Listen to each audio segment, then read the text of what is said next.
Legacy is a heavy thing, especially when it's forged in steel and soaked in blood. Tonight, we descend into the tunnels of greed, into the mind of a man shaped by violence. This is the story of Evan MacMillan, heir to a fortune, prisoner of the past, and eventually a monster in the fog. In the early years of the 20th century, amidst the sprawling industrial landscape of the MacMillan Estate, Evan MacMillan was born into privilege. The estate ruled Seattle's mining world with iron, coal, and cruelty.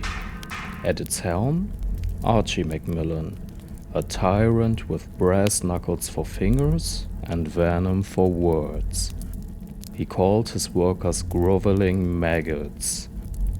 Evan's mother left shortly after his birth, leaving him solely under his father's cold and domineering influence. Archie wasn't just a businessman, he was a hunter, a trapper. He spun tales of the wild, of his brother being mauled by a bear, of vengeance served cold in the woods. But some whispered that Archie's brother had simply opposed his methods and vanished. Evan didn't just admire Archie, he idolized him. The cruelty, the power, and the fear. He absorbed it all like smoke into lungs. Evan was homeschooled within the oppressive confines of the estate, isolated from the outside world, with Archie as his sole mentor. Under his father's stern tutelage, Evan learned the workings of the mines and the harsh methods used to maintain control over the laborers. Archie believed that strength and fear were the cornerstones of leadership, a cruel philosophy he passed down to his son without hesitation. But even a boy raised in darkness can see shadows shift. As Evan matured, he took on more and more responsibilities. He began overseeing the daily operations and made sure the workers remained productive and submissive. The workers whispered amongst themselves about the young MacMillan's growing cruelty. Some said he had even surpassed his father in mercilessness. But beneath the hardened exterior, Evan harbored a secret, a creative soul hidden away from the world, and most of all, from Archie. He had a quiet affinity for sketching and drawing, something he feared would be seen as a sign of weakness. This secret passion became his fleeting escape, a momentary breath of peace in an otherwise suffocating world. At 14, Evan made a discovery, a dangerous one, that knowledge is power, and there were things even his father didn't know. Down in the mines, among the coal dust and broken bags, whispers spread. One man was uniting the workers. There was talk of dignity, unionization, hope. Evan heard it all. He didn't feel compassion, he felt thrill. To know something his father didn't, that was a drug. But the idea of workers rising, that was a threat to Archie, a threat to the name MacMillan, and threats had to be destroyed.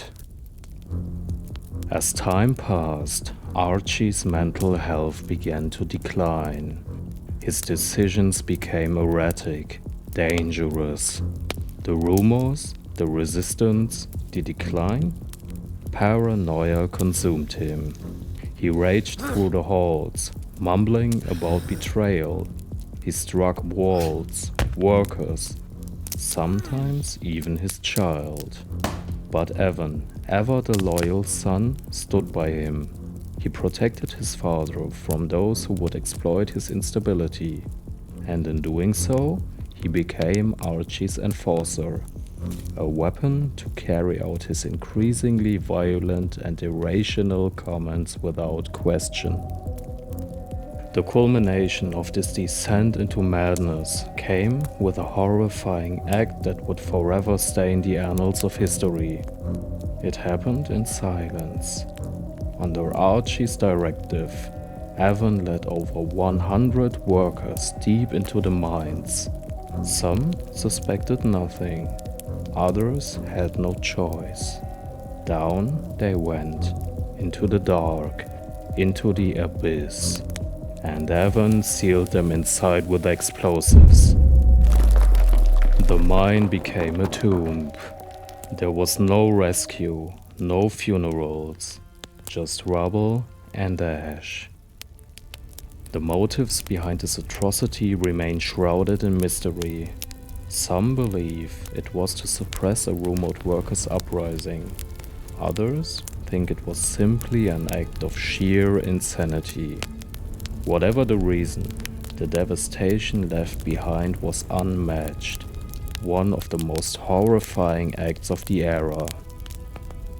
When the estate was finally breached, they found Archie locked in his own basement.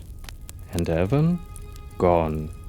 No record, no confession, no body, only a name soaked in whispers.